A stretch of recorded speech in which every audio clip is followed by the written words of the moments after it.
রাম নারায়ণ রাম। সেই এক মনই বিভিন্নভাবে বিভিন্ন ধারাতে উপবিষ্ট হয়ে বিভিন্ন নামে নামকরণ হয়েছে মাত্র।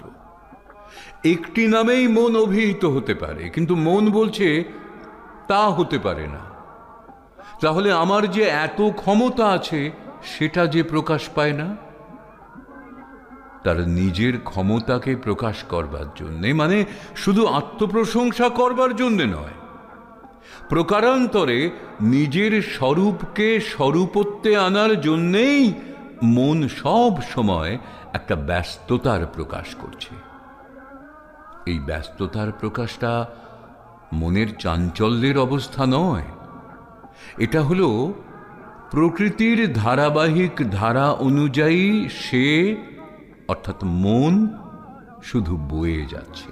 এই বয়ে যাওয়াটা হচ্ছে মনের চিরন্তন গতি। মন বলছে আমার স্বরূপের স্বরূপত্বটা যে কত বড় সে সম্বন্ধে আমি নিজেও জ্ঞাত নই।